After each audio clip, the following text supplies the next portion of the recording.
everything? I'm driving. All right, we're going to go ahead and get started. We have a very full agenda. This is the Thursday, February 13th meeting of the AMATS Technical Advisory Committee. And we're starting at 2 p.m. First and foremost, that way I don't forget, should be roll call. Mr. Rover? Here. Mr. Weaver's not here, but he should be here shortly. In place of Mr. Morton, we have Mr. DeSantis. Here. Thank you for joining us. Ms. Epstein? Here. Mr. Lindenberg? Mr. Priest is sitting in for Ms. Witt. Marmelo's here. Mr. Hanson? Yeah. Not close. We do have a quorum. Craig, would you please? All of the AMATS meetings are public meetings, and the public is invited to comment on topics before us. If we have a business item, we'll have a presentation by staff of the consultants, and at that point, the committee will be given an opportunity to discuss it, and then the public will be invited to comment.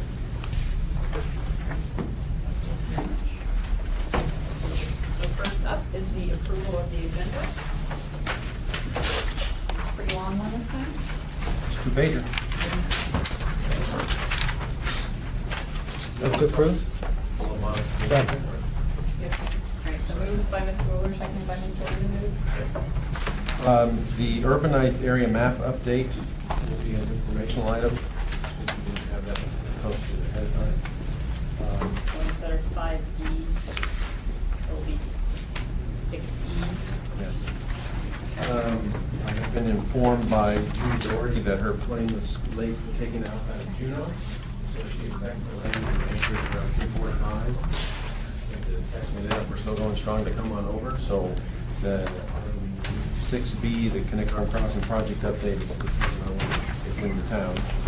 She said she could come over. Then I just want to update the committee both status of the 2015 to 18 tip. And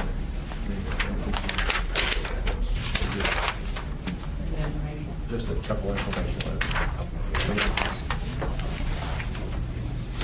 Stephanie? Yes, sir. Craig, is there a pressing need to have Connect Arm this month, or can we have it next month? We asked her to come and present, and she sent me an email saying, I can come and present at this meeting. That's the first time she said yes. So I don't know that there's necessarily a pressing meeting, except for that the legislature is in session and that topic is before that. Okay. But other than that, and the ability for her to get here, that's all I know. If it helps, mine's going to be brief because I completely spaced it out. So, All right, thanks, Craig. So we had a move in a second. Are they okay with are you still so moved with the amendments? Yes.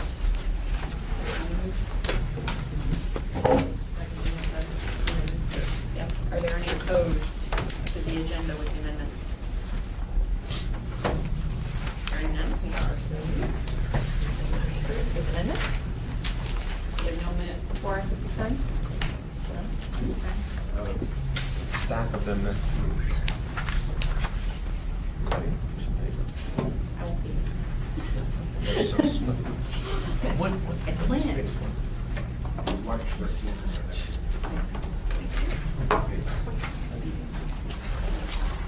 All right, so looks like we're on to our business items. Item 5A, item 2011-14, administrative modification number 9.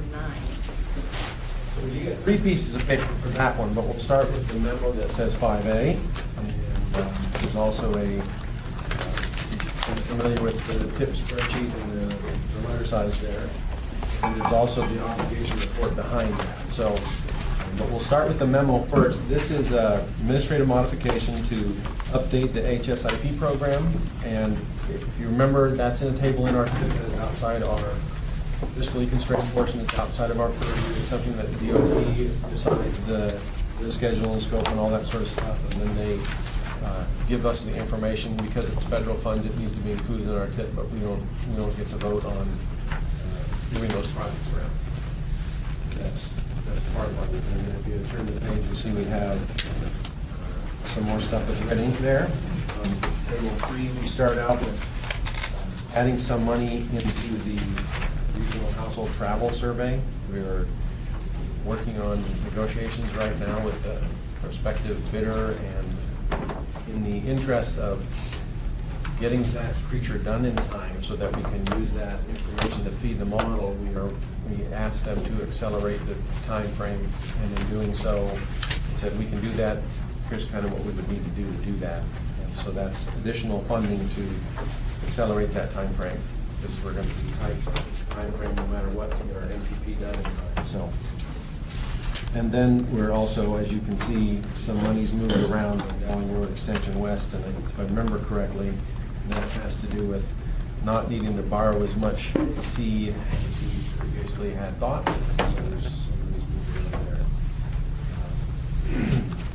there. In Table 4, you'll see some additional funding there for the obligation that occurred in 2013 from Muldoon Road landscaping and pedestrian improvements.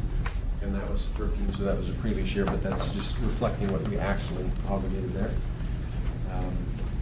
The same sort of thing in Table 5 there with the MPP and the arterial roadway dust control. And then Table 6, that's again outside of our purview, but it's NHS federal funds coming into acreage. That is showing what we did with the, or what DOT did with the crystal arterial pavement resurfacing of the lines. So, minor changes for the most part, and this is an administrative modification, so we're asking for your recommendation to the policy committee for approval of that, those changes. That's the tip portion of the program. If you have any questions on that, James or I can probably try to skip through it. I have one. Statewide railroad crossings, 4542, that's it. Okay, Dave, one. Okay, stay right there. Well, it's not really changing actually. That is, I believe, reflecting stuff that was actually obligated in 2013 as opposed to what we had originally had in the tip and number 8. James or Bart? I'm not certain on that because that's outside of our. I'm not following where you are. First page, the second project from the bottom, statewide RR. Oh, sorry. Oh, you actually, We added money. yeah, that's money, that's a new project, HSIP project. Right. Right. So, I'm confused, is it? Are we adding it in or taking it out? We're adding it in, it's being added to the table. Gotcha. Gotcha. Right. Yeah, the first set of columns there, it says current FFY 2011-14 tip, admin bond number 8, that's what we had originally had in there. So we're adding in red there. Gotcha. 2013.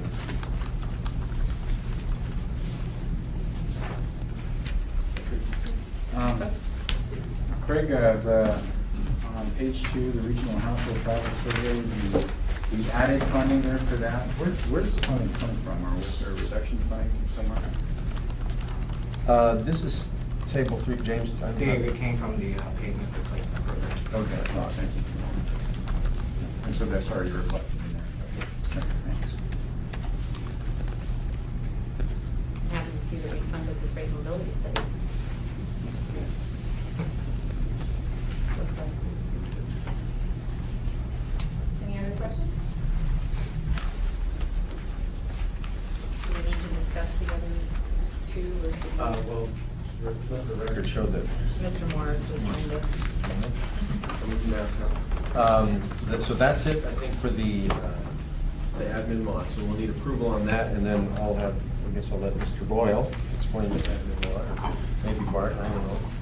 One of those two guys together. Are we going to need, my question is, are we going to need more than one motion on this item 5A, or is this the only thing we're going to be? The obligation report is just informational only, so it does not need approval, but we would for the tip. Well, at this time, since we've asked all of our questions, I'm going to open it up to public comment then, or the tip administrative modification number 9. Are there any questions or comments from the public at this time?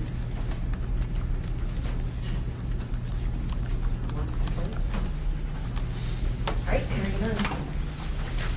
Everyone's back with us. Do I have a motion? So moved. I move whatever. The staff recommendation. I didn't know what to call it. Motion to approve. What?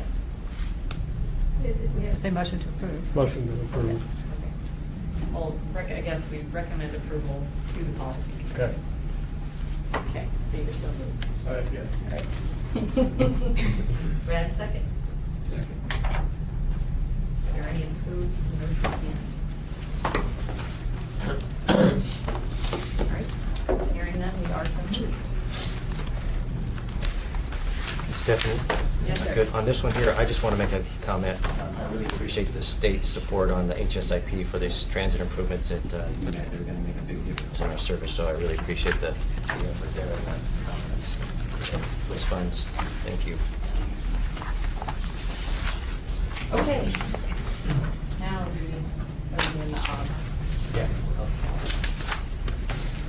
Okay, good afternoon, everyone. I'm James Boyle with DOT. This is my first presentation to the committee, so glad to be here. At the end of every quarter, we always present to you our obligation report, and this is, of course, tied directly to the TIP. What we have here is the fourth quarter report for 2013. So there are, as you can see here, the way it's laid out, we have all of our TIP projects listed, the columns going across the top. The first column basically is what dollar amount was assumed in the TIP for that fiscal year. The second column shows what was obligated for those projects. And then by the time we get to the fourth quarter, we would hope that the third column is all zeroed out. So that's the really big thing about doing the fourth quarter obligation report. As you can see, as you flip through, you can see that we have obligated all of the funds for AMATS projects in the 2013 TIP. So at this point, we have nothing outstanding. There are just a couple of highlights maybe we could point out. On the first page, we got the pavement replacement program. You can see that we did almost $5 million worth of obligations for that particular project. Dowling Road, of course, continues to move forward. We obligated this fiscal year $25 million for that project, and we were able to AC some money for Dowling Road to get that one expedited. So those are really I guess the two biggest projects that I'll point out to you. And as you can see, we had a lot of DOBs, so that sort of helped offset some of the funding for Dowling Road. And again, the biggest thing is that when we get to the last page, at the end of the fourth quarter, we had $26.5 million obligated or assumed in the TIP for projects for 2013, and we can see that we were able to obligate all that money. So we're looking pretty good at the end of the fiscal year 13.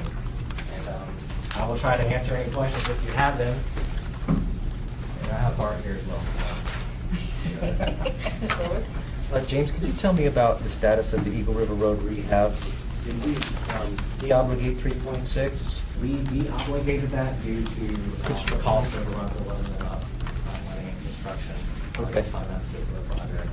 So is it done or going to get finished in 14? We're going to finish it in what, 15. 15? Okay. Or I'm sorry, 14. 14. It'll be at 14. Yes. Okay. This, what year is it? And then,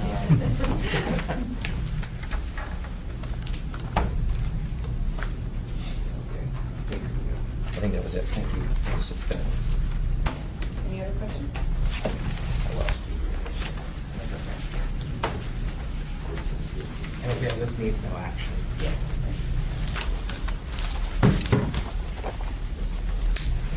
Other questions? Looks like we have questions from the public.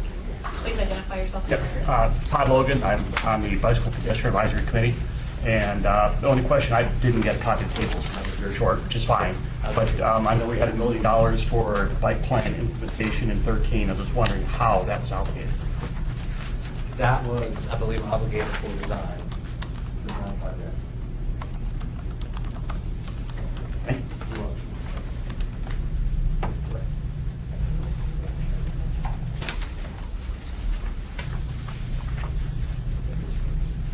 Any other questions from the public at this time? Okay, thank you, James. You're welcome. We're also looking at the total 4-year program summary. Where's that go with the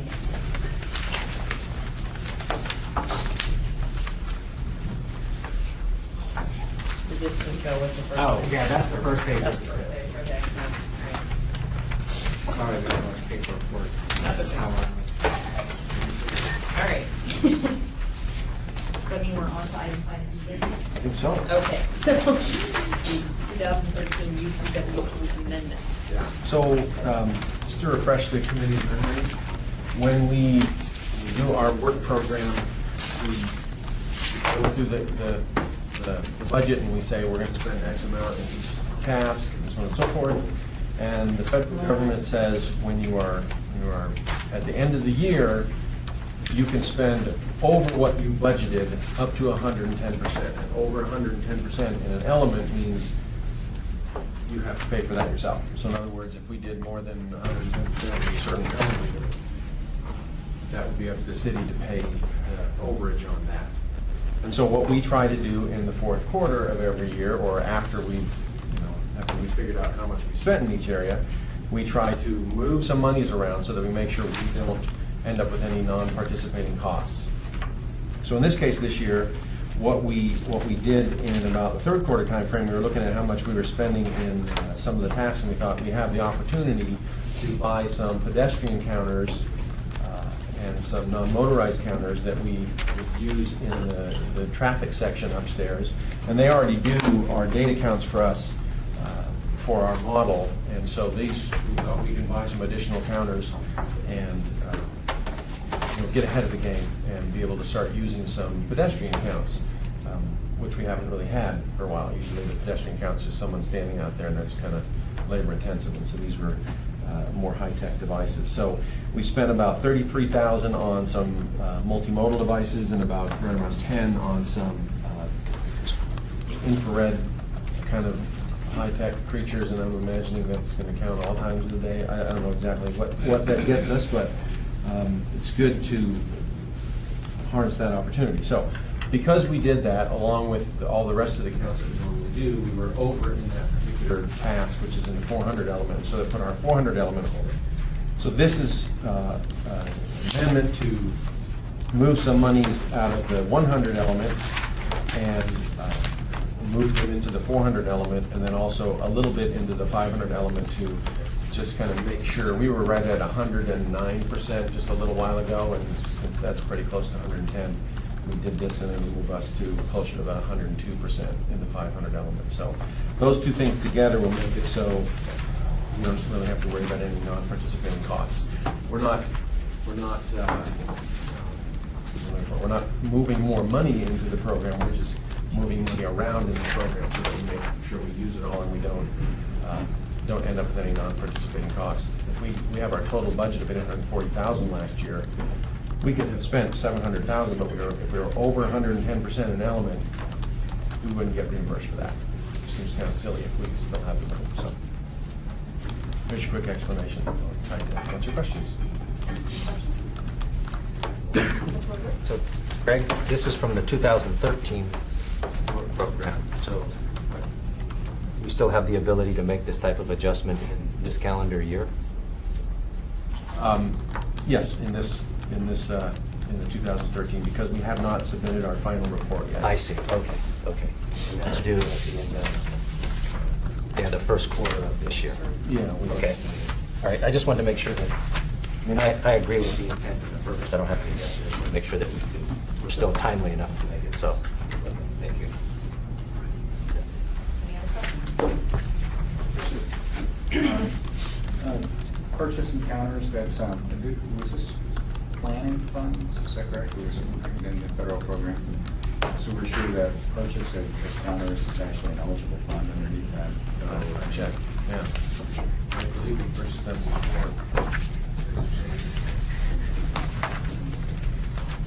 The goal of the counters is really to help us with the multimodal goals that are coming out with MAP 21. We this summer, the work was done is that we actually put out permanent traffic counters along the coastal trail while the coastal trail reconstruction was happening, and we've had additional counters to hopefully be able to do the same thing along the Chesapeake Trail.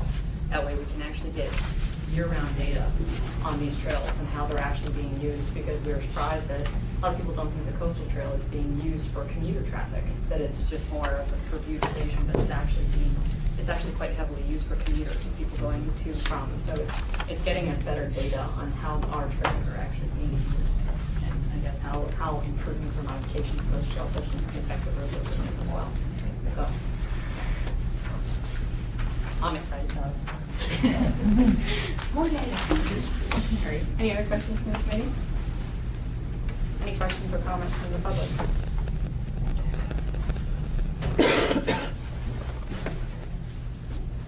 Hearing none, it's back to the committee. Madam Chair, I move that we recommend approval of the major amendment 2013 Unified Planning Work Program for the Policy Committee. Moved by Mr. Wilson. Second. Seconded by Ms. Westby. Are there any opposed to the motion at hand? Hearing none, we are so moved. Thank you, Craig.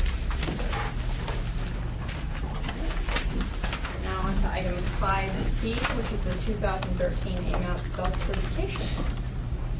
The self-certification is something we are supposed to be doing every year. We've done it for a little bit, we're busy, but we do have a regular full-blown triennial certification coming up this year, and so this kind of starts that process, making sure we are self-certifying that we are meeting all the goals and requirements of the feds related to Metro Spring. So this is this basic standard form we've used for a while. I updated it to include the Bike and Ped Committee and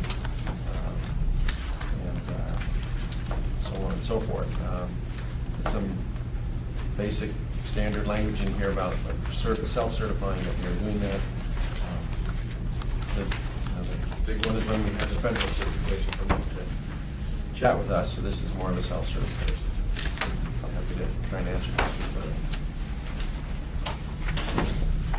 Any questions? Ms. Epstein? So I noticed in the federal certification, there's a lot of mention of the Bighorn Bridge and Toll Authority, and there's no mention in the self-certification about that. And I was looking at where the Kabata might be included, and I think one thing that it should be mentioned in is the agreements, because Kabata does use the AMATS model data, and there is an agreement between AMATS and Kabata to present to the technical committee and report. I don't know all those details, but I think that agreement, because it took place in 2013, ought to be included. Makes sense.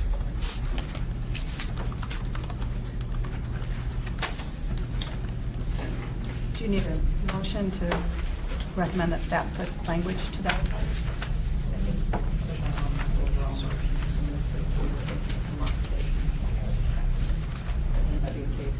Makes sense to me, yeah. Okay, so Let's do it. I finished doing our questions or comments before we do that. Are there any other questions or comments from the committee?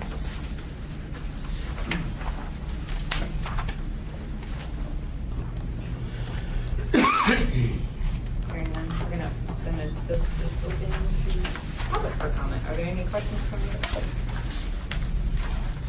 Identify yourself for the record. Barbara Dockett, DOT. On page 5E3, second to last sentence, it says adoption of the original 2012-2013 tip. That should probably be 2011 to 2010 to 13 tip. And then a question on page 7B, letter D, underneath that, 1B, 1B. It says that the policy committee and technical committee meetings are advertised in the newspaper. Is that true?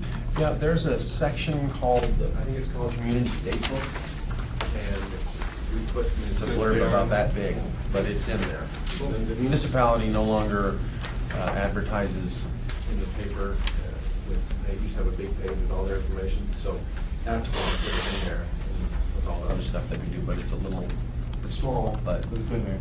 yeah. That's all. Thanks. Yes, Mr. Hurst. If we clarified section F on air quality. It seems a little unclear, that paragraph. I think that, correct, if the committee's okay, maybe I could offer just some language just to clarify the status of, and then we can amend that way. Greg? Should probably add that to the motion.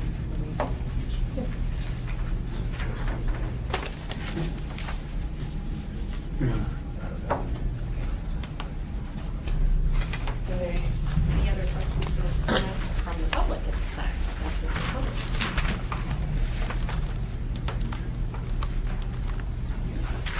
Hearing none? Sorry, that's okay. I just wonder if it'd be worthwhile for us to mention the interagency agreement that we will probably be developing with the AMATS and Borough. Well, this is certifying what we did in 2013. Well, I mean, we could add language like that, but this is supposed to be saying, here's what we did for our planning efforts in 2013. It was certified that we meet all the requirements. So in our next self-certification, we'll do that. Well, our next certification will be, self-certification will be in 2 years, because next year's will be this year's will be the large. So they will definitely work on there. Just checking. All right.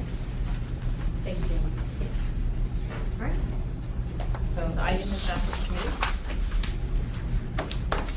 So, a motion to recommend approval with the modifications discussed in section C and F.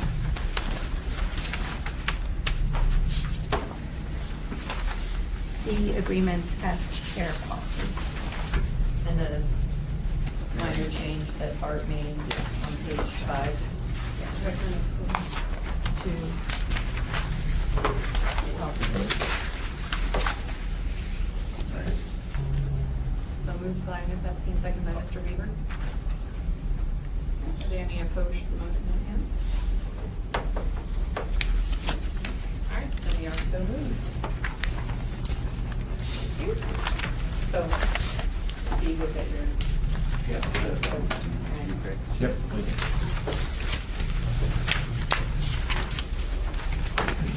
Alright. So item 5D actually is now an informational item, so we'll get back to that. So we're actually on item 5E, which is the AMATS Air Quality Advisory Committee of 26. So we have, it's like 1, 2, 3, 4, 5 appointments.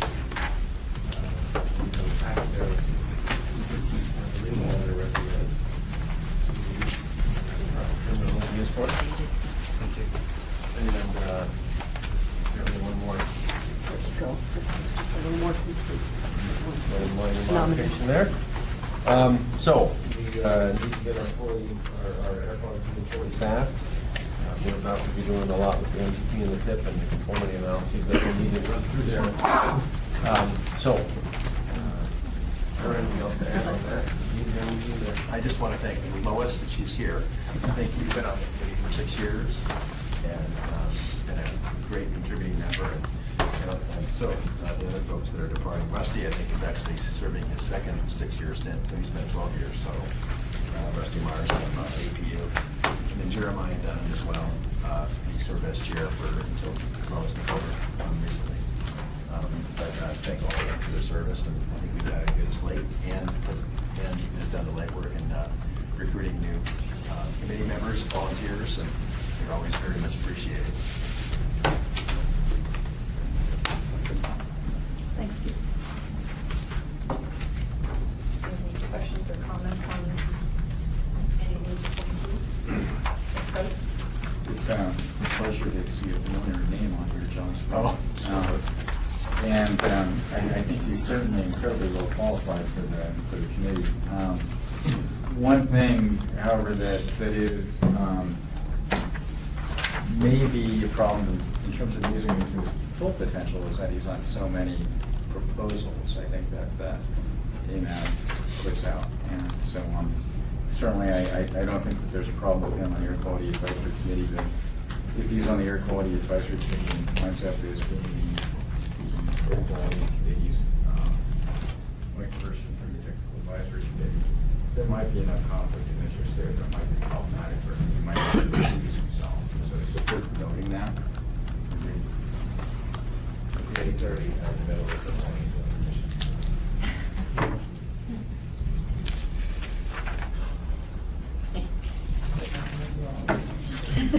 Tired. No, it's and can I know that I think I asked you, what exactly does MPH stand for? Masters in Public Health. It is Masters in Public Health, okay, because I saw that there's two of them and I've never seen those up for that before, so. Any other questions or comments from the committee before I open it to public?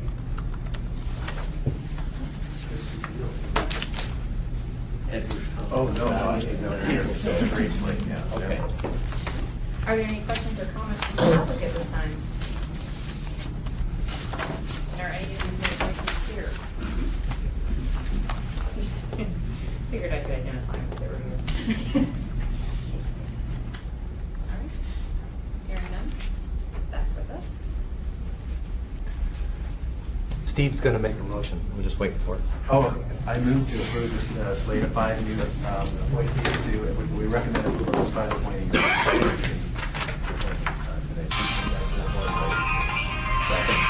Okay, so moved by Mr. Morris, seconded by Mr. Hanson. Are there any opposed to the motion? Hearing none, we are so moved.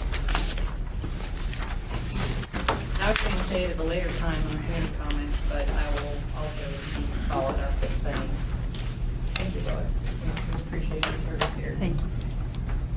This is a big obligation for a lot of us, and I know a lot of us are paid to be here, and this is something that you do on your own time, and so we appreciate your commitment and being part of this community for so many years. All right. Is there any other business items at this time? All right, we'll get into the informational reports. First up is Northern Access, and I think from the presentation, is it?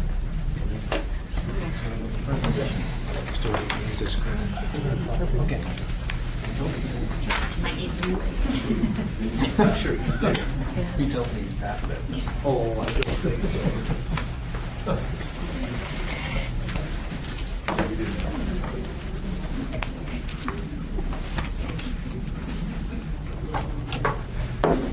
Thank you. Just have a few slides today to kind of give you a brief update. Get to state your name for record. I will. My name is Stuart Osgood. I'm the president of Dal HKM. I'm also the project manager on the UMed Northern Access project.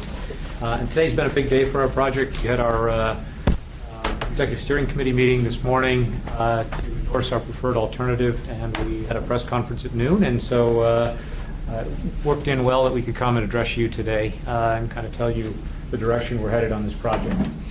My firm is under contract with Alaska DOT for this UMed Northern Access project, and we're working in cooperation with the municipality of Anchorage, kind of a joint managed project. We also have an executive steering committee made up of the major institutions that are landowners and interest in the UMed region. So that includes PROV and UAA and APU, ANTHC, the South Central Foundation, and the Muni and DOT. And in 2013, we signed a 7-party agreement to work cooperatively and to put together an ESC, an executive steering committee that will help us with alternative selection, coming up with design components, and ultimately, and also stakeholder outreach, and trying to cooperate and compromise to make for a better project. And I think we've achieved that over the last several months. And I hit the wrong button. There we are. A little bit about land ownership in the area. There's been some questions, and I want to make this perfectly clear. There's a perception that land is undeveloped and it's parkland, and of course, I think that in this case, UAA and APU would take exception to that. There is parkland in the area, certainly that land in green around Goose Lake and the land over around the dog park at University Lake. The purple is UAA's holdings in the area. The yellow is APU's. Providence is shown in blue here. And then South Central and ANTHC down further to the south near Tudor Road. So major institutions own the bulk of the land in the area. and those that would be directly impacted by the project. The elected officials in Juneau have been very supportive of this project and identifying its need, and we've been fortunate enough in 2009 to get $1 million to get the reconnaissance report going, which is completed. And in 2011, they came back with another $1 million to do preliminary engineering and environmental studies. And then last year, during the legislative session, $20 million was awarded to the project to advance it through construction. At the same time, the legislature's been supportive. I should say that most of us know who drive through there that we have new arenas going up. We have additions to our educational institutions. We have plans for endowment lands on APU. We certainly have a lot of growth, and we're very fortunate to have the strong commercial interest that exists there to create jobs and opportunities for all of us who live in Anchorage. One of the slides that was compelling during our recon report was, gee, do we know where people are coming from, where they're going to, that come into the UMed region? So we went out and sampled all of the major institutions and asked them for the zip codes of the patients, students, customers, employees, and put together this little graphic that shows generally where we believe the trips are coming from that are descending upon the UMed district. And our approximation is that about 43% of them are coming from points north and east of UMed. You see that the others are broken up, about 22% coming from the hillside region, from the southwest and Diamond, about 25%, and about 10% coming from downtown.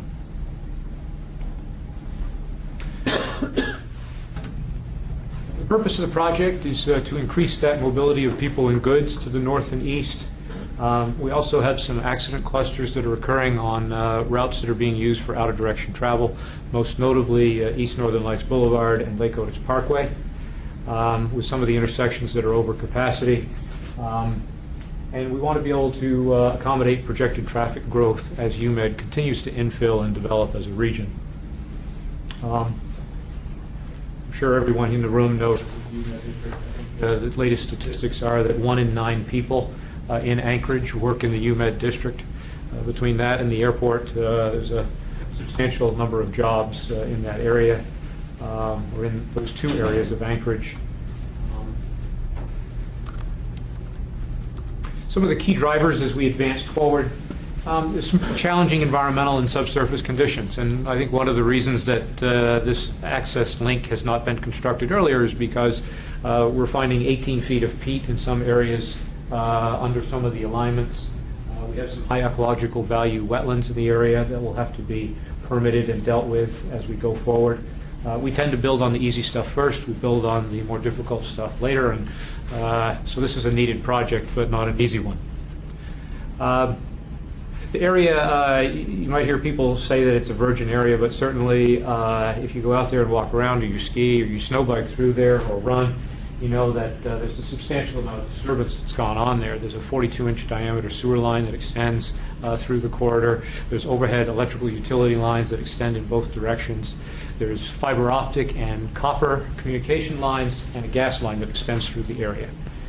As near as we can figure in talking to the utilities, most of those were constructed by floating them through the peat. And so anything that we do that puts additional weight and causes settlement on top, we'll have to deal with the utilities and resolving conflicts. We've received a lot of public comment and certainly solicited a lot of public comment and input, and the community has been very engaged through the development of the project, and I'll talk a bit about that more. So now we have an additional $20 million to get us through design and construction. And we're going to design within that budget, and we think that that budget fits pretty nicely with the ultimate plan that we've developed here.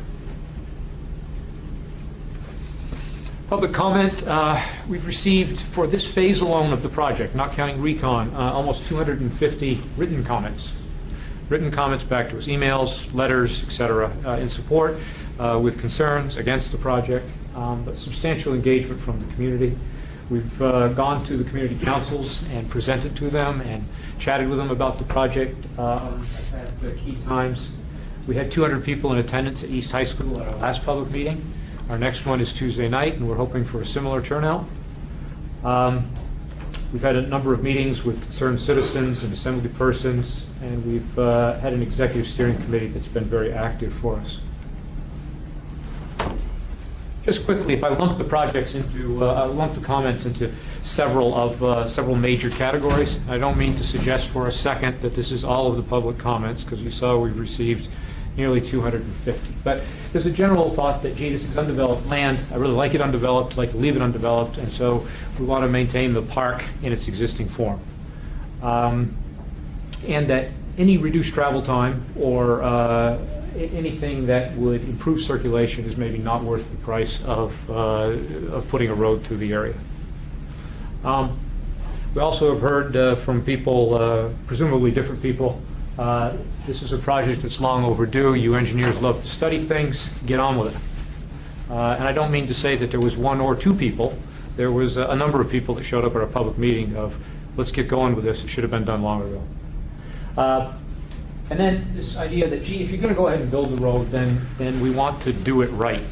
I assure people that we didn't start out this project hoping to do it wrong. Our goal was to, of course, do it right. But by that, they meant context sensitivity. They meant grade-separated crossings for non-motorized users, maintaining the university feel, preserving the connectivity of the trails and the pathway systems. And then, if you look through the comments, those that said if you're going to build it, the direct route is best. So, 4 alternatives. I'll go quickly through these. We had a red alternative, a green, an orange, and a purple. And if you can't quite make these out, I'm going to try to zoom in on them here in a second. I do want to mention that all of the features have 2 travel lanes in each direction. We've designed the curvature of the roadway for a 30-mile-per-hour posted speed. 80 feet of right-of-way is envisioned, and we've been working with the University of Alaska on a deal to obtain that. We envision an urban section with curb and gutter,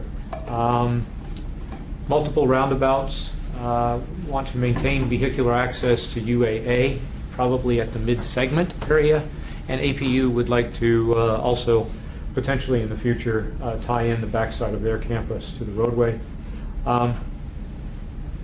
We have a signal at Northern Lights Boulevard. We'll have in-street bike lanes and separated pathways and some relocated and enhanced trails. And we envision this road to have illumination and lighting throughout its length. So the cross-section overall, and I've got it here in the diagram next to me, but this is a little bit larger. But for those of you that know Elmore Road down in the lower 88 area, similar cross-section to what we have there. 2 12-foot travel lanes, a 5-foot bike lane, plus the gutter pan on the curb and gutter, a sidewalk on one side, and a separated pathway on the other. So the alternatives that came out of Recon that needed more development, one was the red route, and north here is to the right and up. So Northern Lights Boulevard, East High School. The road would swing in an arc down a future roundabout to support UAA's plan and their master plan to continue to develop their land out here. Would then come down, hook into Alumni Drive, and swing around the back side of the campus, the north side of the campus, and then come into UAA Drive down where Alumni Drive does now. We worked with UAA and envisioned a couple of roundabouts and some grade separated crossings that are shown in tan here. And this alternative was developed to about a 20% design level to come up with cost estimates for it. I'll present this slide. Yes? Can you give us some idea about the distances, how big? Yeah. Miles? So when I show you the orange route, which is pretty much the straight route from here back to Providence Drive, it's 0.7 miles. So this alignment is probably maybe a mile in length. Okay. The green route was very similar to the red route, and this came out of the Recon also. It's just that as it leaves, again, Northern Lights, East High School, as it leaves Northern Lights, it curves to the right, goes on the south side of the Arts Building, again tying into Alumni Drive out near the Consortium Library, and then entering into that intersection of Wellness and Providence, the signalized intersection. A couple of roundabouts, some grade separated crossings on this. The orange alignment, which ended up being our preferred alignment and the one that's endorsed by our executive steering committee that we presented today. Starting at Northern Lights, come south, we have a grade separated crossing here to preserve the linkage of the trail that runs on the south side of Northern Lights Boulevard. Come down, have a roundabout for future access to the lands that UAA intends to develop as part of their master plan. Come down to a second roundabout. One would be a future dead leg that would tie in to AU if they ever wanted to get into the backside of their campus. The other one would tie back into the Alumni Drive around the north side of the parking lot for the Arts Building. Then go down, and there would be a 2-lane roundabout down at Providence and Elmore Road, where the two of them intersect. We also looked at a purple alignment, as it was called. Again, it came out of the recon report, and it leaves, see if I can make this, there we go. It leaves very similar, leaves Providence and Elmore in a very similar location. It swings up toward the Arts Building, and it kind of loops around the backside of APU and comes in and intersects with Northern Lights Boulevard between East High and Wesleyan, right in the middle of that reverse curve. And you see the tan crossing locations that we would put in to maintain connectivity of the major trails along the route. So these were the 4 alternatives that were evaluated. We went through and developed to a 20% level of design. We did geotech and survey and came up with construction costs on these. So construction costs shown at the top. Some of them that are, you see the green one ends up being, from a construction standpoint, the least expensive because it's the shortest. The orange route and the purple route shown there at 16 and 17 million or so. We put environmental mitigation in a very gross sense, but based upon the amount of wetlands that we envision impacting and realizing we'll have to do some mitigation or fee in lieu. Utility relocation is shown. We envision more utility relocation in the areas where we're going to have to cross the sewer line, the gas line, comms. And then the right-of-way issue. And so the right-of-way costs that's shown here are the costs that we envision paying largely, almost exclusively to UAA in every case except this one. The University of Alaska has made it very clear that the orange route is their preferred alignment. They don't like the idea of routing a lot of traffic through their campus. I think it's inconsistent with their master plan. They view the orange route as being the alignment that enhances their campus the most, and so they are willing in that case to share and offset the cost of the right-of-way with some of the enhancements that we put in, like the roundabouts and the grade separated crossings. So they will make a contribution to the project in the areas where they think it enhances the value of their campus, the value of their land, the value of their ability to develop their campus in the future. And then you see the cost down here at the bottom, a couple of them at about 19 million, one at 16 and the other one up at 22. So quickly, the comparison matrix that we did on how did the projects test, the various alignments test against major criteria. So we looked at the purpose and need of the project. How does it do at carrying the traffic? How does it do at meeting the needs of the project? And we think the orange route is the best alignment there. It provides a more direct access route. It's the shortest route, and it will attract, according to our modeling that's done, 8,000 to 10,000 vehicles. So about the same number of vehicles that currently use, a little less actually, that currently use UAA Drive. You look at the cost of it within the budget, 3 of them are, the purple route is a couple $1 million over. Support from adjacent landowners. Our executive steering committee and the folks that we're going to have to acquire right-of-way from certainly have a strong preference towards the orange route. And particularly in the case of the red and the green, I think UAA has stated that they have extreme concerns about implementing either one of those alternatives and routing traffic through their campus. Environmental impacts, we think it's a mixed bag, and it's a little difficult to tell which of the alternatives is better than the other. Consistent with land use and plans, we think the orange route is the best one there, particularly when you look at UAA's master plan. And then responds to public comments. You know, this is a difficult one to come up with. I think that we've done some things to soften the approach on all of them. I think we've done a good job at creating a route that is helpful and that provides good connectivity and at the same time achieves that balance of context sensitivity that the public will respond to.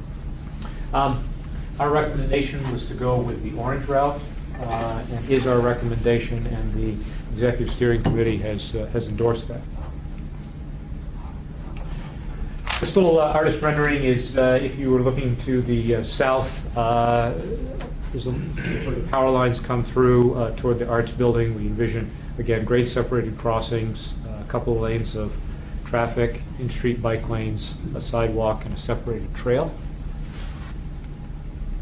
And a bird's eye view looking toward the Chugach Mountains. This is looking to the south and to the east, inside the off over here, Northern Lights Boulevard. A couple of roundabouts, entering an S-curve down to a two-lane roundabout.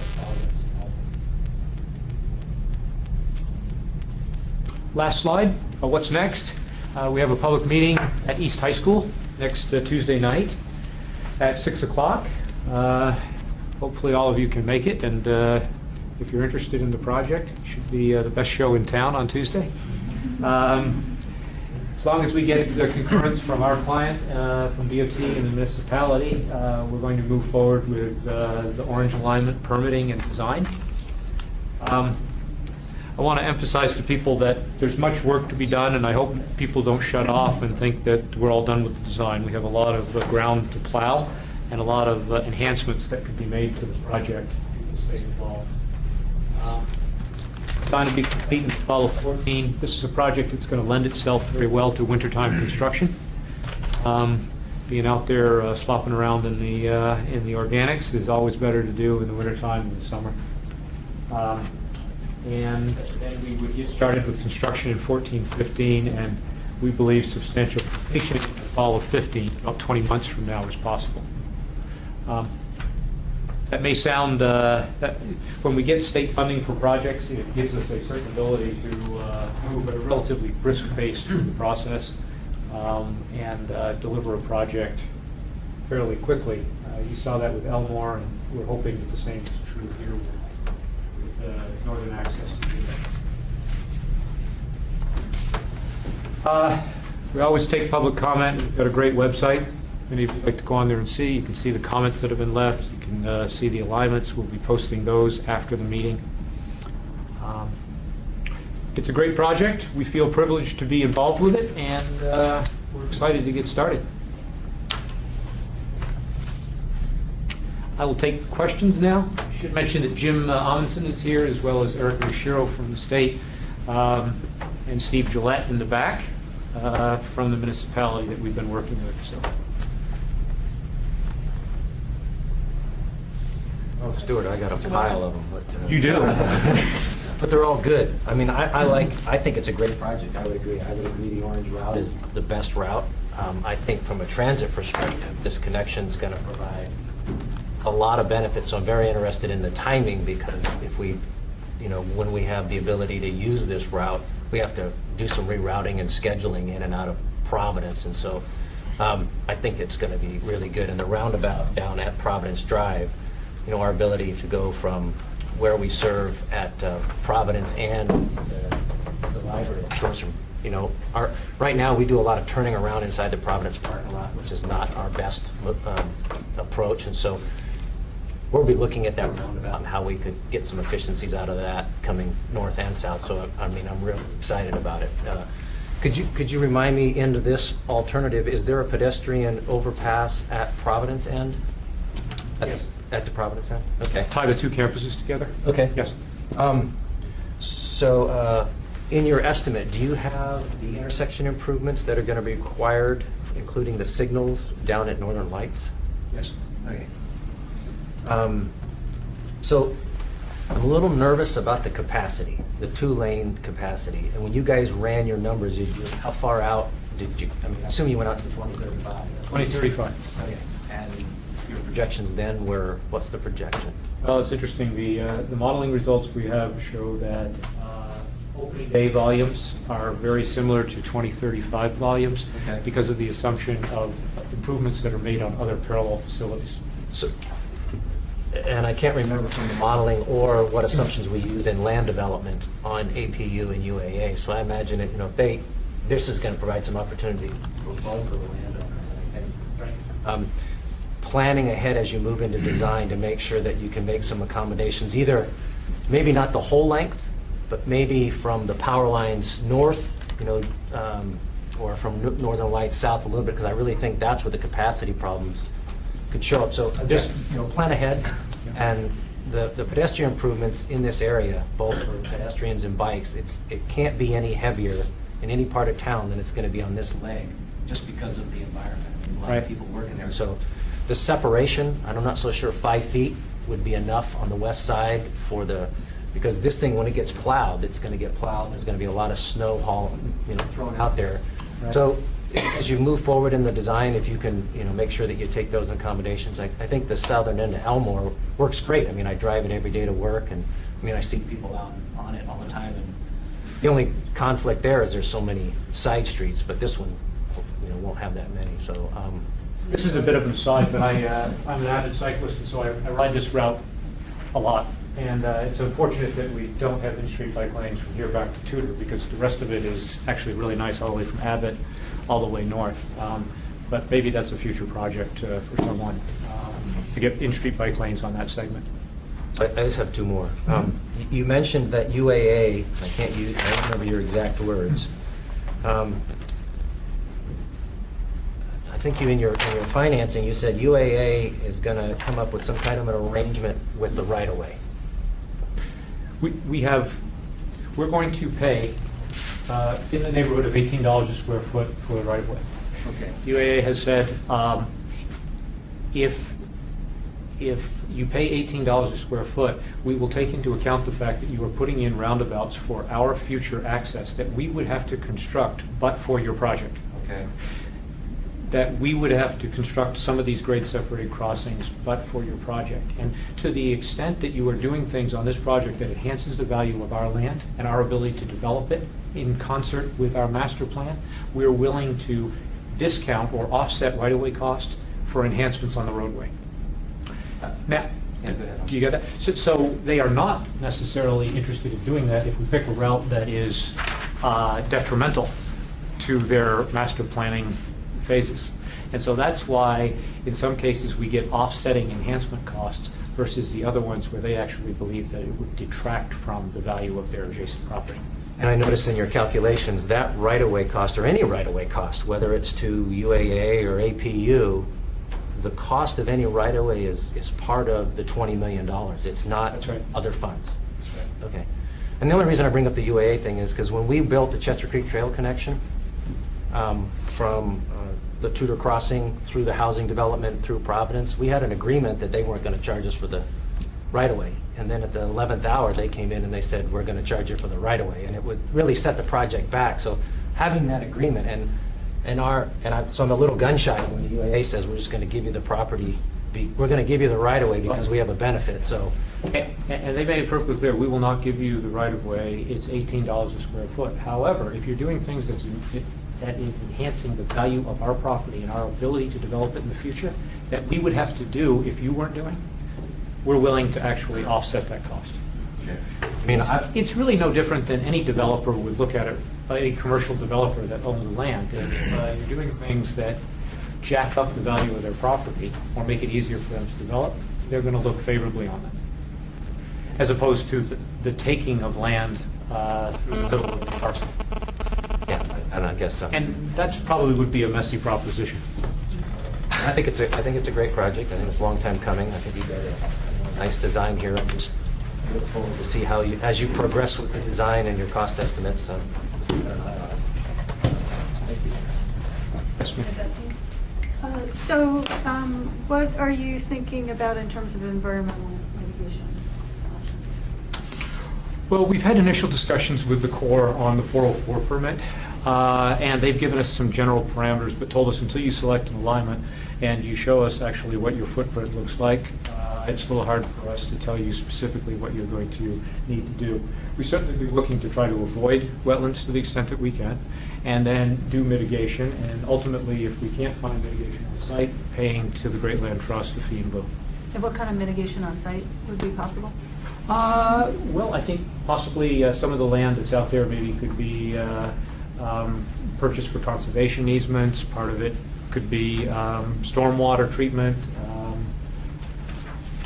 I don't know. I'm kind of shooting from the hip here until we talk to the Corps about what kind of mitigation they would want on site. Do you have the cost estimates? We have an So estimate. I was wondering what that was based on. It's based on, we've taken the relative ecological value of the wetlands, and we've multiplied that by what our experience is on what's been paid fee in lieu.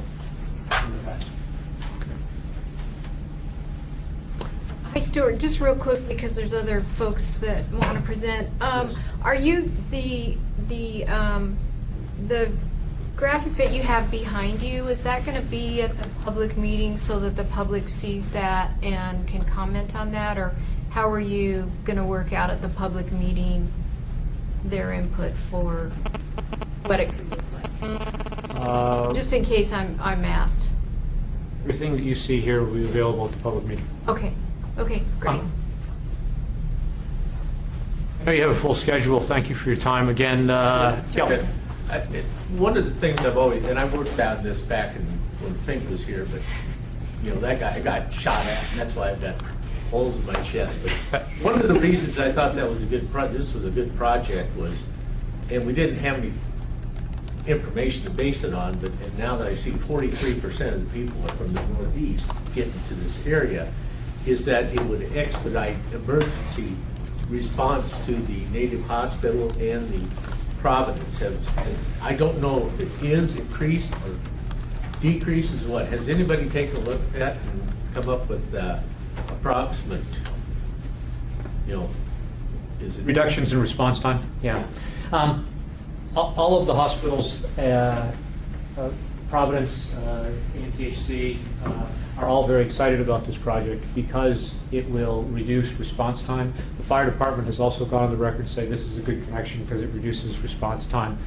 There's even plans at some point to put a fire training center, a cooperative effort between UAA and the fire department, some sort of a fire station and a training, so there'll be an educational component to it.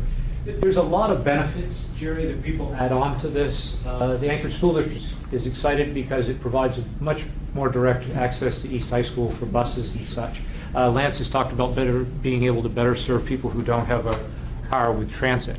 So there's a lot of benefits, and we've tried to separate benefits from purpose and need because somebody's always got to, well, why don't you do it with a helicopter instead of an ambulance or whatever else? So we've been trying to focus on, yes, there are a lot of benefits to this project, but we're staying focused on mobility and transportation side of it. I will tell you that all of the emergency services groups are very excited about having a connection. I hope that answers your, yeah. Can you tell me about the roundabout design, please? Is it that a 35-foot? No, it's more than that. Rachel, do you remember?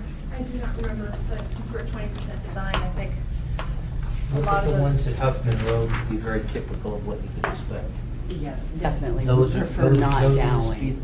Oh, no. Well, Scott. Yeah, I'm just thinking transit, potential commercial vehicles going through there to make deliveries to the various institutional facilities will need a larger turning radius. Sure. Your design vehicle will be a WB67, so it'll handle how much you want to run through it. Other comments? Thank you all for listening, and we'll see you Tuesday night. Thank you, Stuart.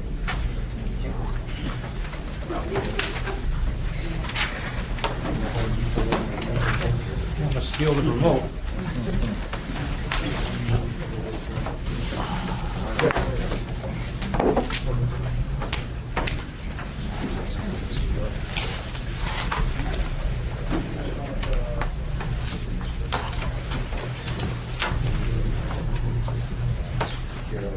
Let anybody else speak? They move things.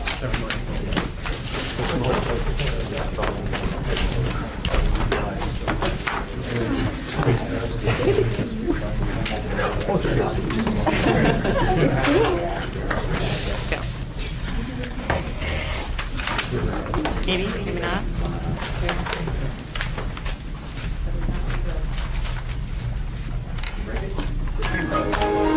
Well, projector's not shutting down. There we go. I am. There we go. That's the red.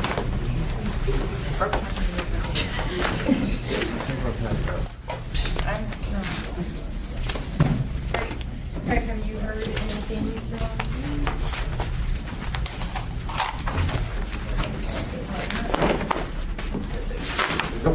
Okay, so we'll move on to the freight mobility update. Thank you, Madam Chair. I'll just give a brief summary and background on what the Freight Advisory Committee has been up to. As you noticed in the budget, there is money for a freight mobility study of $250,000. And the Freight Advisory Committee went forward and sought local match funds for that. And they reached a total of $14,500. It was thrilled short about $8,000, but we'll be collaborating with the state and asking to see if we can get some additional funds for that. So that we can make it. Rich Wilson with the Port was instrumental in getting industry, getting Weaver Brothers, and other commitments from the Alaska Railroad and the Alaska Trucking Association. So I really want to thank him for his efforts. He had the lead today.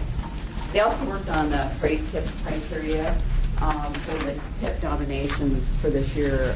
For any of you that were on the selection committee or the nomination committee, you may have noticed there was some freight criteria to represent the new MAP 21, which addresses economic viability and freight movement. So they developed some language for that. Also within the nominations, they nominated 8 projects this year, which are listed in your packet. The short-term projects that were related to freight and the Metropolitan Transportation Plan, they supported those, but they also had 4 other projects that they recommended, from the C Street Bridge Port exit ramp and on-ramp access down to Whitney Road and Post Road, and some other projects that you can read. One of the other big items on the national front is the draft National Freight Network and the Primary Freight Network. And this is a mandate from the federal government under MAP 21 through the Secretary of DOT that there needs to be a national freight network. And the draft freight network came out and it only had 21,000 centerline miles. There were no miles included for Alaska for a freight network or freight corridors. So the Freight Advisory Committee drafted some questions. We recognized that no military installations were recognized near any of these locations, and we have submitted our comments recently to the U.S. Department Secretary. And equally, they had some tours with Air Mobility Squadron at the Air Force, and so they met with a lot of the colonels and staff out there to understand the role of the 732nd and their global supply chain needs. Recently, we had Colonel Kendra Matthews join the Freight Advisory Committee, and she's with Day 4, United States Air Force, excuse me. And so she's been a pivotal role for us and really helpful. Equally, we've continued to do some site plan and road design reviews, and we're working on a small project to do some public service announcements on freight safety and movements. And I'm happy to answer any questions.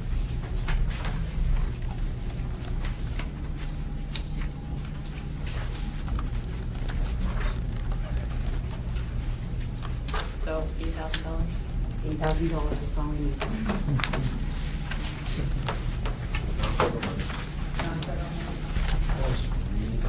I know, I'm trying to think of. I used to think. I should have $8,000 more. Got personal opinion. I'm committed, but I don't know. Any questions or comments from the committee or anybody from the public at this time? Nice job, Teresa. Thank you, Teresa. Appreciate it. And just so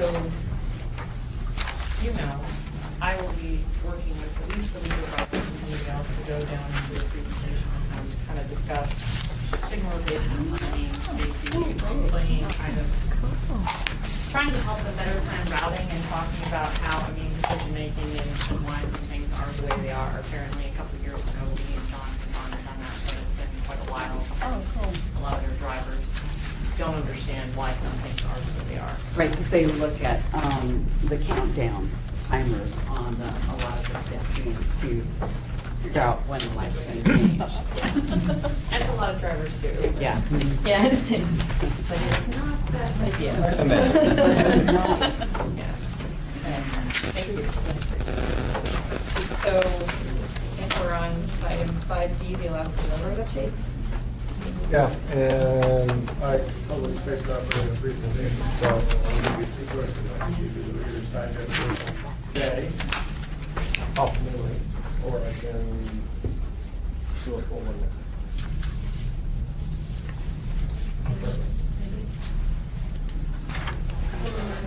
The third choice. As a third choice, I Commuter can rail. vote. Right. Yeah. All right, both. All right, some are year up in 2013.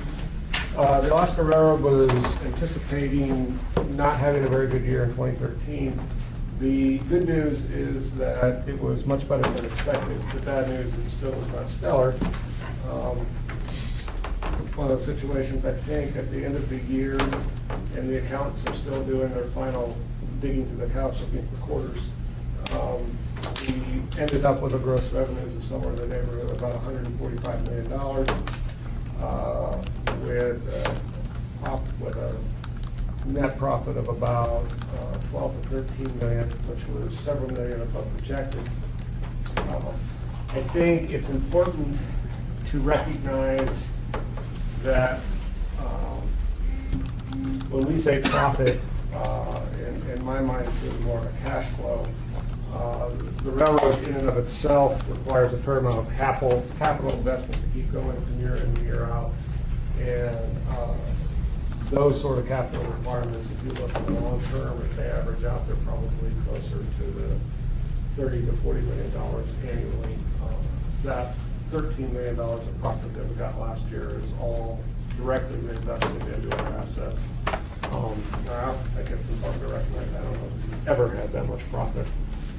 So that we are continuing to try to run things on a budget as best as we can. 2014 does not look good. It does not look good for a number of reasons. All of you are aware of Flint Hills and their decision, or at least and their announced decision to close the refinery in June. Flint Hills is roughly 20% of our business in one direction or another.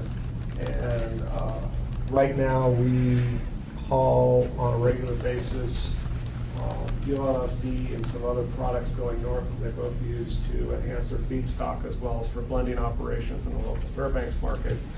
The return is we bring a lot of diesel fuel and JP8 down to this market directly from the refinery. Those southbound movements will probably cease to happen to the tune of about $12 million on the top line. When you look at railroad economics, though, we have a freight train that has 50 cars on it. If suddenly you lose half the freight train, then the train still has to come south with 25 cars. So when you actually roll that $12 million down, nothing really falls out, and it winds up being 11 point something by the time it hits the bottom line. So needless to say, we have a bunch of people running around our office concerned. We are in the process of trying to figure out exactly what this is going to mean to us on the revenue side. There is a pretty hard press to try to figure out how to recover some of that. And obviously, without having a refinery in Fairbanks, there is a fair amount of product that is consumed in the Fairbanks area as well as north and north slope. And I firmly believe, and the railroad believes, that there will be additional products moving north, and how we fit into that logistical supply chain remains to be seen. There are clearly a lot of people in the petroleum business trying to figure that out. So we have some opportunities there. Another topic, positive train control.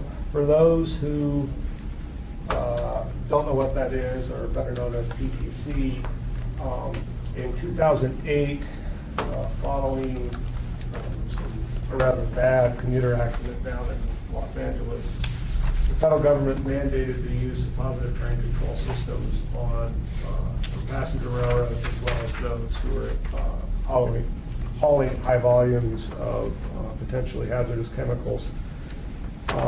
We don't meet the hazardous chemical threshold.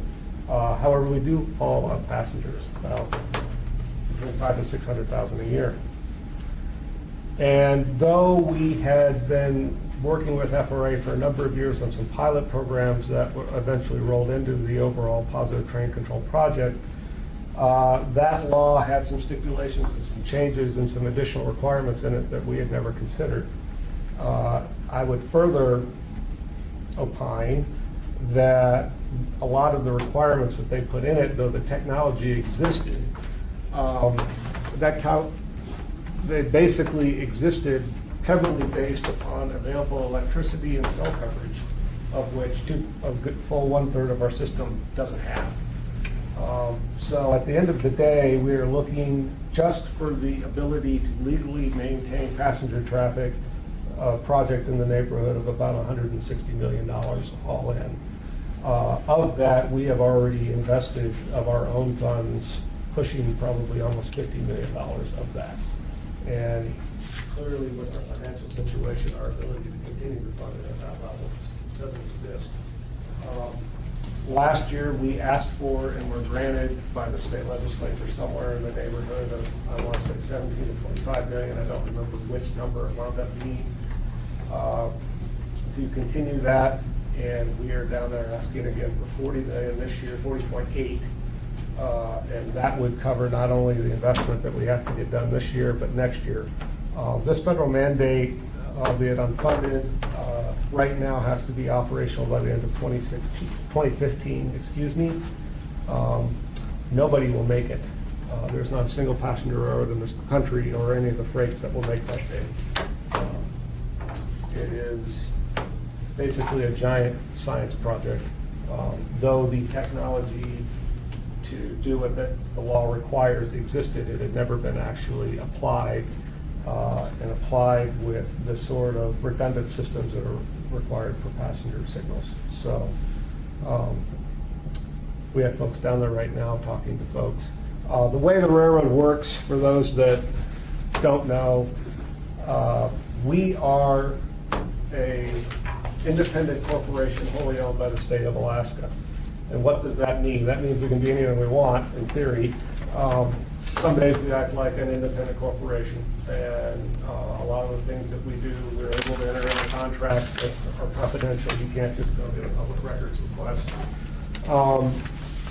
But we adopt state practices where appropriate. For instance, most of our procurement procedures and so forth look just like state procurement procedures. We do not pay into the state retirement system. We have our own separate system for that. Likewise, up until positive train control came along, we now accept public funds for the operation of the railroad. There have been projects in the past where the state has used us for building things. Canal River Bridge is an example.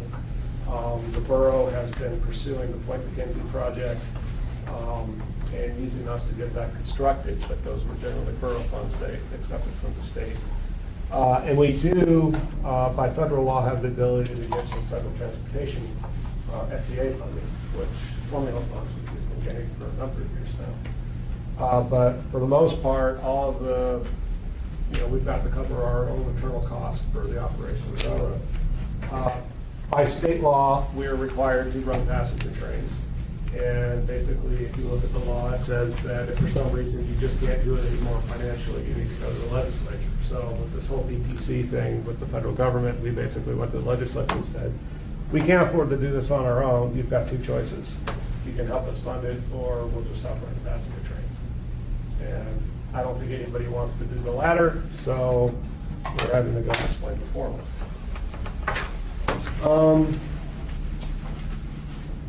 On similar large projects, I alluded to the Northern Rail Extension project and the bridge over the Tanana River.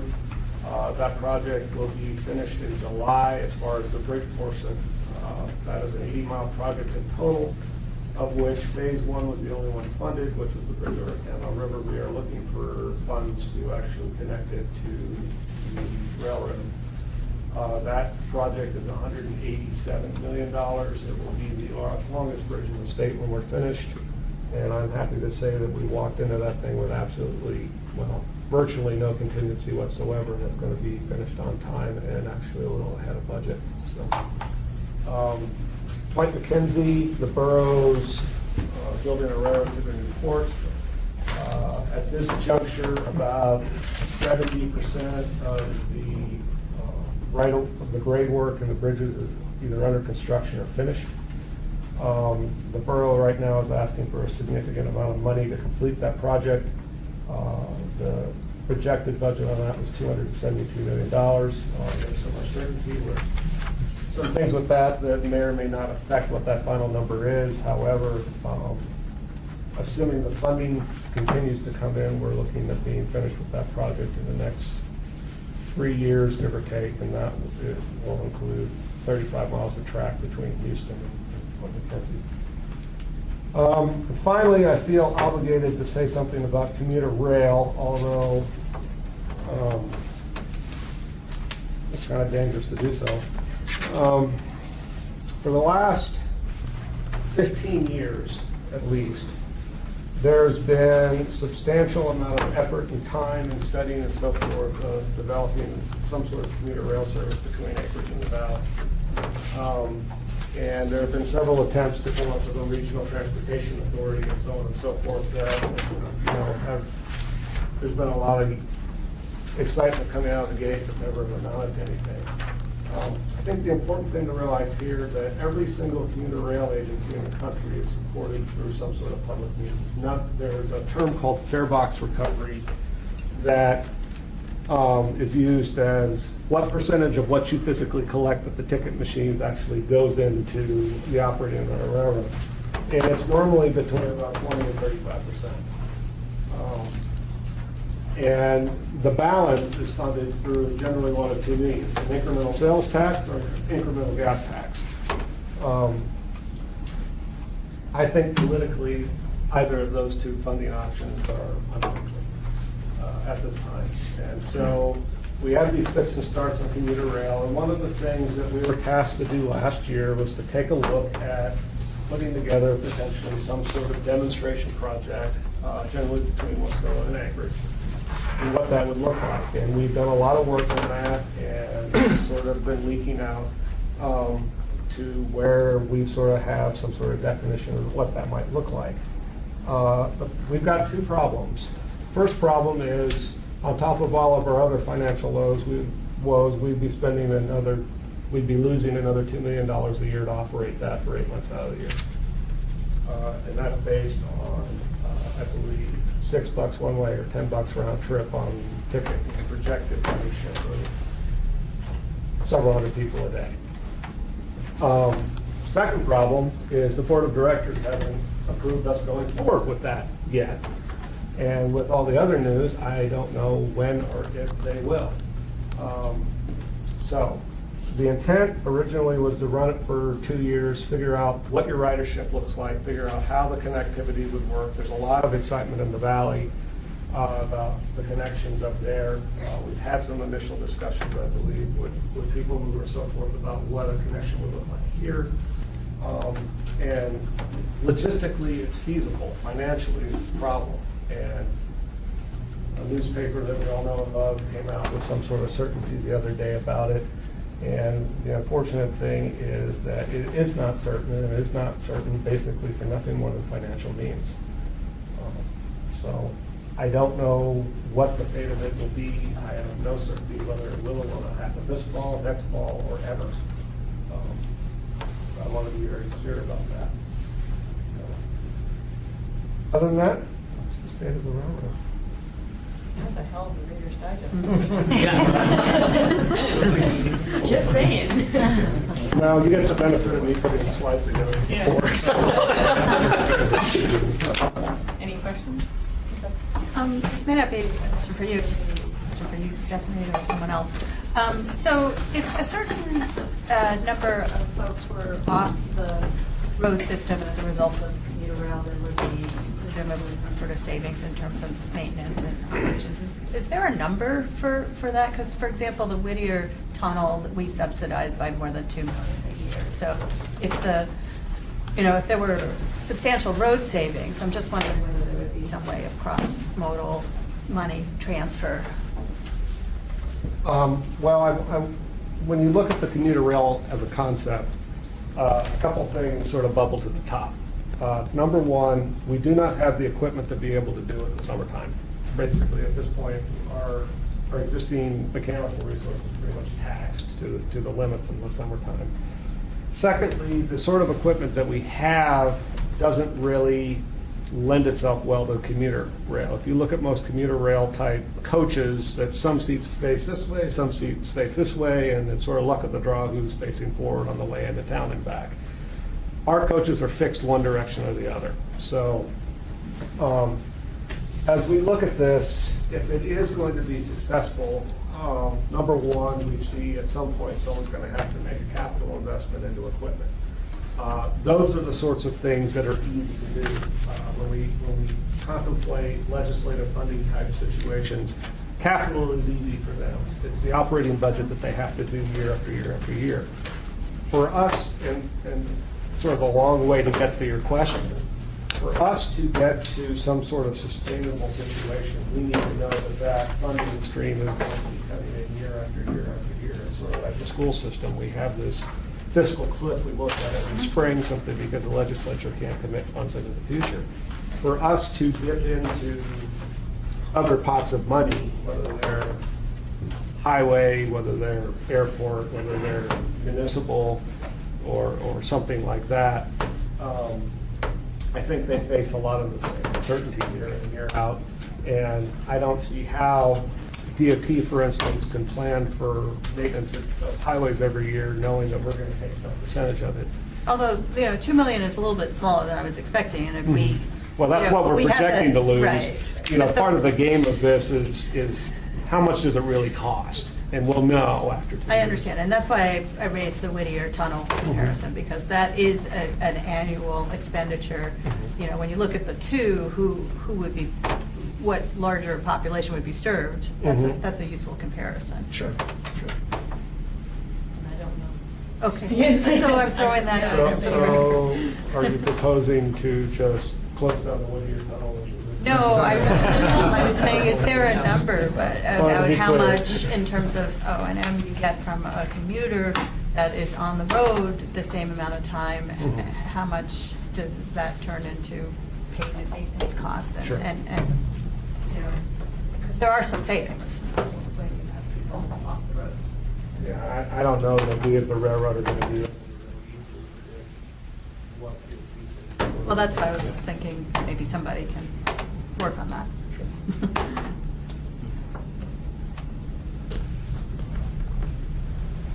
Feel your pain. I know. Feel your pain. Thank you very much. We still want something next to that. Give the slides that say the same thing. Pretty graph. If you wanted to print it up for next month, you're welcome. Okay, I can do that. Or if you would need the policy. 2 weeks to get your slides together. What is 2 weeks from now? 13th. Oh, sorry, 23rd. I'll happily be on vacation. Send Sullivan. Send Sullivan? I can do that if you want. All right, I'll do that. All right. Well, thank you again. So now we're on to the shifted business items, non-informational items, so the urbanized area map update. So you remember the fun exercise we did last fall, summer, spring, I don't know, it seemed to last forever, where we were told to look at the census blocks and see how it relates, and then smooth things, the terminology, smooth things out, so that we would see what we thought, and if we had some justification for removing parts, we could do that. And the two parts that we removed would be on the south there with Anchorage Coastal Wildlife Refuge. The census blocks included those large flats area that don't include people living. So we smoothed that out. And then up in Eagle River, there was a section of the census block that included the park, and we smoothed that out. Policy committee approved it after the TAC recommended approval. It went to FHWA, and they said, well, actually, the rules are you can smooth things in, but you can't smooth things out. If it's a census block, it's a census block, and you have to include all of it. I don't know the specifics. James has done a lot of research on it, so he could probably give you the specifics if you wanted them. But basic bottom line is we need to resubmit a map that has those census blocks in as they came from the Census Department.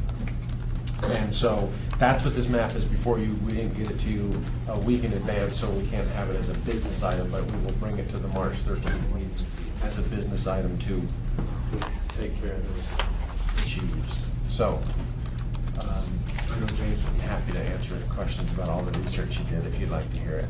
It's really helpful. Well, you pretty much hit the nail on the head. I mean, the basic bottom line is you can't take away from the urbanized area boundary.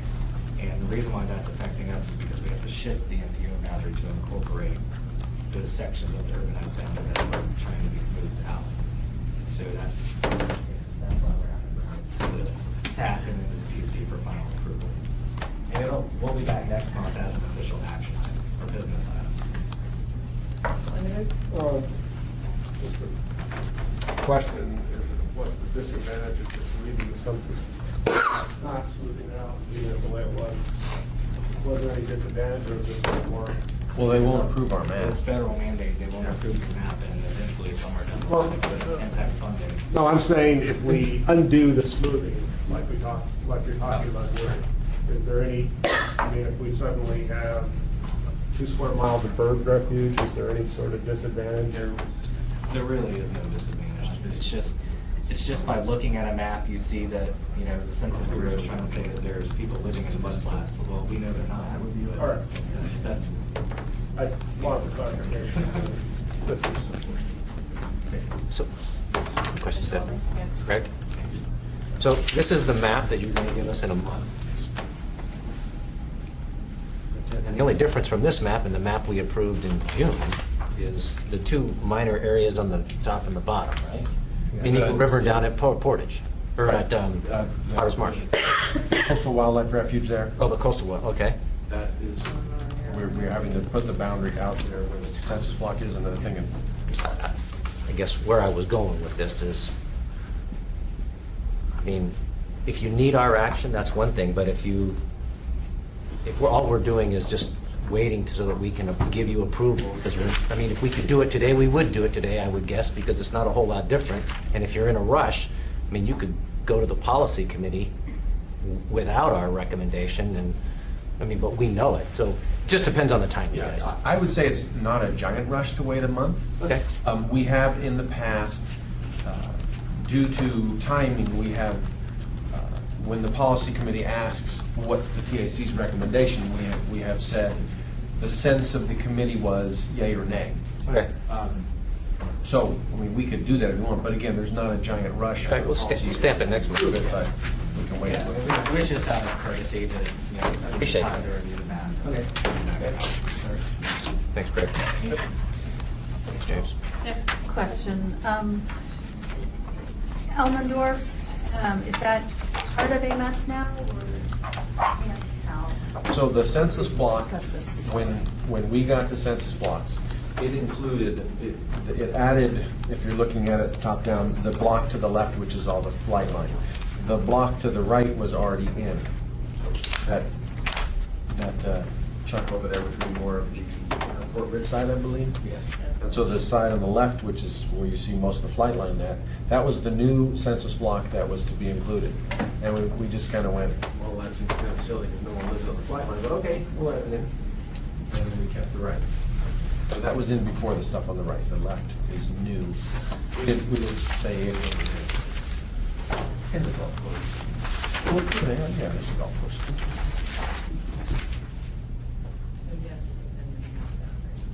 Well, it was already inside It was that. already in the boundary. AMATS Did you see boundary, the but now it's outline? within the urbanized area It boundary. was just, yeah, exactly, it wasn't the urbanized area.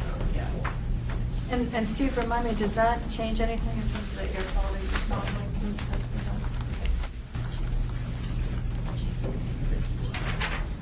Right, are there any, I think that's everything.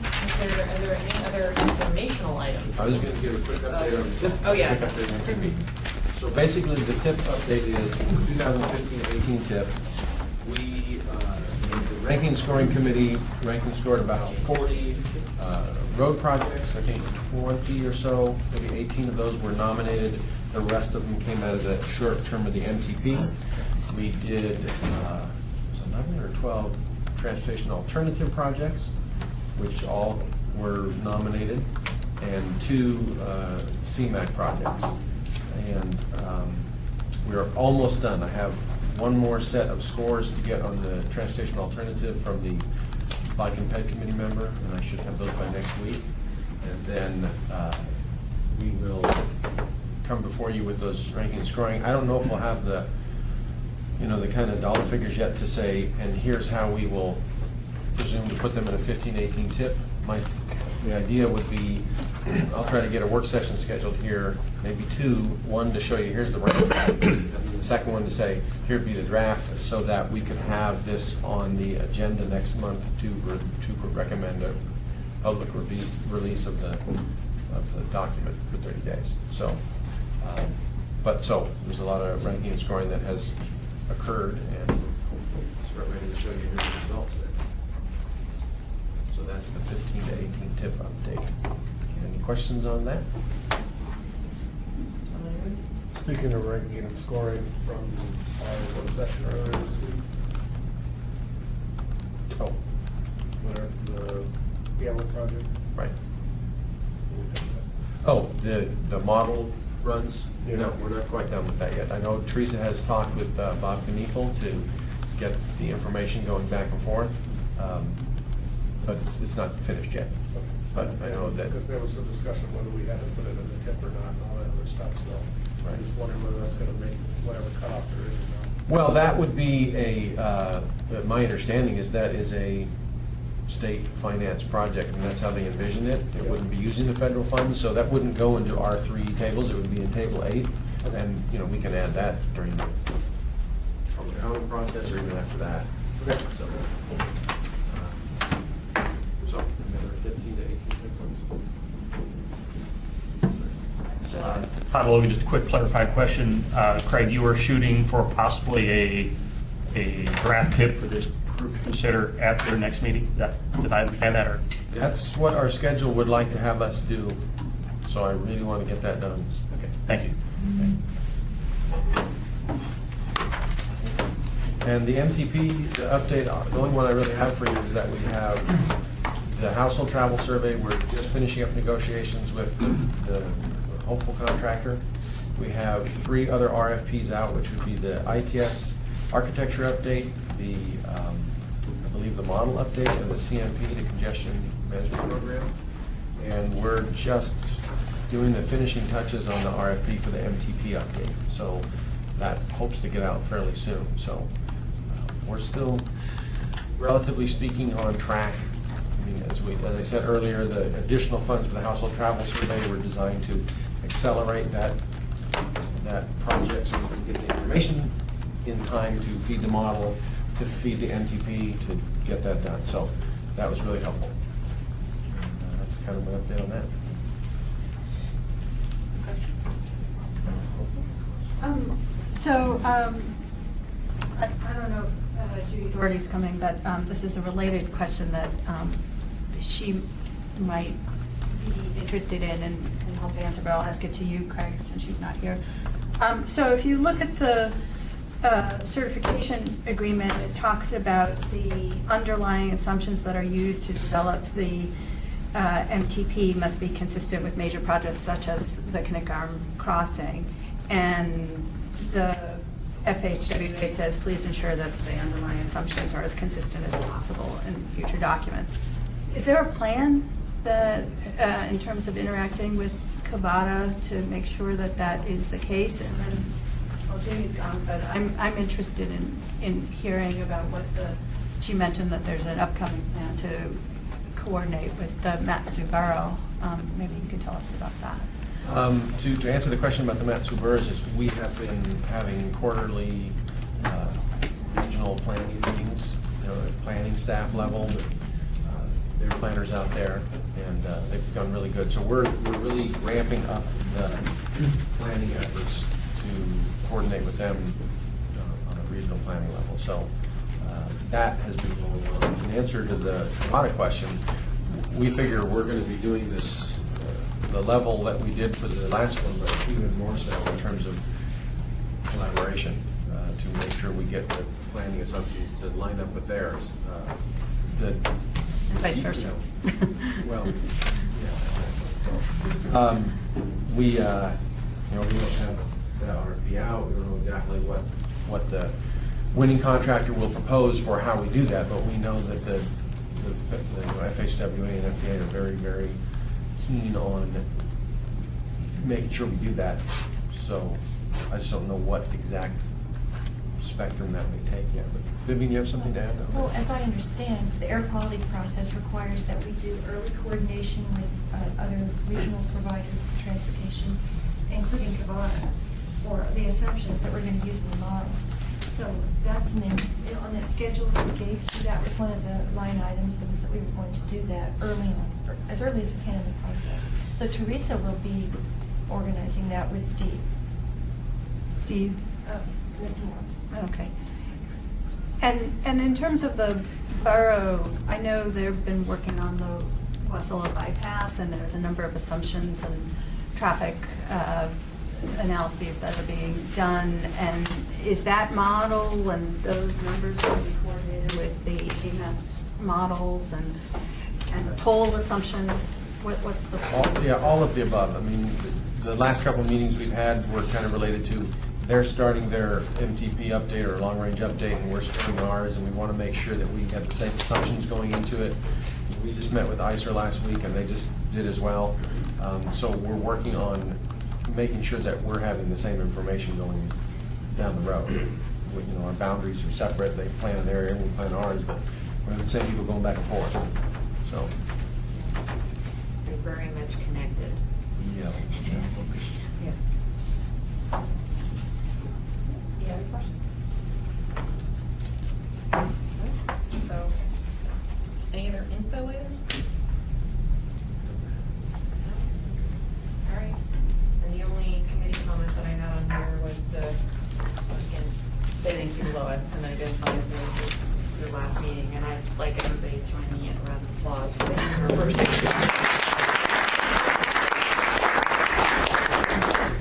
I have some comments. Okay. First of all, thank you very much. I really benefited and enjoyed my time on the committee and felt some good relationships. And hope to continue working on some Anchorage-related issues associated with transportation. And as I think many of you know, I'm pretty connected with the public interest community, and because there's such a big learning curve in understanding transportation funding, I think I end up being someone that people will come to with questions. And so I'll do what I can to help others. But as a thought for the committee, I've also served to convey to the public at large when things were happening within the committee that were upcoming, that they might want to either attend or pay attention to or comment on. And I guess my recommendation is potentially that staff or members think of some mechanism to ensure that the public is informed. I don't know who my replacement will be, but it probably shouldn't be a function just of that one member. It should be a function of the committee at large to be sure that things. And over time, we've gotten better I think having, especially having an expanded bike ped committee has helped to get more people involved, but I think we could even do better as a community to get the public aware of what's happening with transportation decision making. And then I did have a couple of questions about Kabata that I hope could be asked at the next meeting. And this goes to your question, Lance, about timing. Potentially there will be a bill that Kabata presents to the legislature, and AMATS Technical hasn't seen the results of their socioeconomic reanalysis that they had said was going to happen in the fall. And so it would be nice for the technical committee to have the ability to have that discussion with Kabata beforehand, before it goes into a bill. So that's just something I hope can be discussed. And thanks again. I'm going to add a little bit to this. Lois, I think, has done. I don't think we're giving her all the credit that's due to her for what she's done to this committee in 6 years. I mean, I think that she's made us better. We haven't always agreed. Frankly, we've been on opposite ends of the magnet on many issues, but that doesn't mean that her hard questions to us have made us think. I mean, I think the time she's been involved in the highway to highway and Connect Arm and the financing and the MTP and the air quality and our promotions to the non-motorized, I think a lot of those hard questions got asked because Lois was asking them, and sometimes she was the only person standing on one issue here based on the information that she had. So honestly, Lois, thank you. I think we are better because of you. You've asked some hard things, and I expect you to continue to be engaged and keep asking us hard questions. It is a complicated job. There's a lot of moving parts, and it's not easy. And so I commend you for that. I think you've done a great job for us and for the Air Quality Advisory Committee. And you won't be replaced. I mean, somebody else is going to sit in that seat. God forbid if it's John Spring. I don't have time for that. But I honestly, Lois, seriously, I don't think I personally think you did a great job. I echo those thoughts as well. I appreciate your participation. Thank you. And we have these cool little wrist things. Be wearing Anyway. them for the next week. That's right. Sure. Yeah. We have any, I guess, comments before we leave? It'd be nice to kind of read for a while in the beginning, but that's It's like it's a roll-up. So what it is, it's reflective.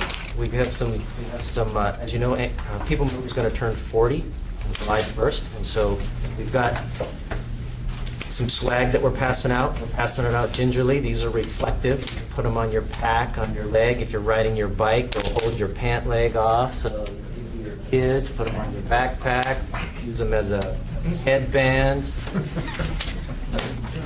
We're giving them to some. So anyway, we'll hear more about that. But Any other community comments? I have some bad news, sort of. We have had a couple of violations with exceeds of the PM10 standard, and as it turns out, the EPA basically provides 4 strikes and you're out, and we've had 3 in the last 2 years. So we have to go exceedance free for the next 2 years, really, almost 2 years, to be clean. And if you're getting out of here just in time. Yes. So, and we kind of ran into an issue where typically during this dry weather, we would be using magnesium chloride on the roadways to abate the PM10 problem, but partially because of the polar vortex, magnesium chloride is very hard to come by now. Apparently, the municipality loaned their limited supply to the state for keeping their sand piles unfrozen. And when it came down to the time when we need it, they said, basically, we don't really have enough to help you out today. And then a week later, we had another issue, and we exceeded again. So, as I said, we're teetering on the cusp of being non-attainment again with PM10. So hopefully, keep your fingers crossed. Hopefully, pray for snow. Skiers here. I'm already doing it. I've been doing a snow dance, but hasn't been working. This has come up before the legislature. I was just watching the Joint Transportation Committee hearings. Jeff Addison testified about the 3 uses, so they're pretty aware of Okay, it. good. Yeah. Good. Well, Cindy's must be communicating that as well, because that's very good.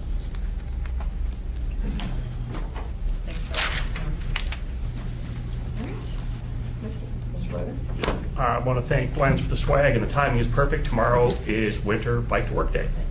So, thank you. Yeah. All right. Well, the policy committee meeting is 2 weeks from today downtown, and exactly 4 weeks from today will be next month's technical committee meeting. I will not be here, but hopefully you do as well. I will be on my honeymoon. Related honeymoon. Woo! All right. So it is 4:23 and we are adjourned.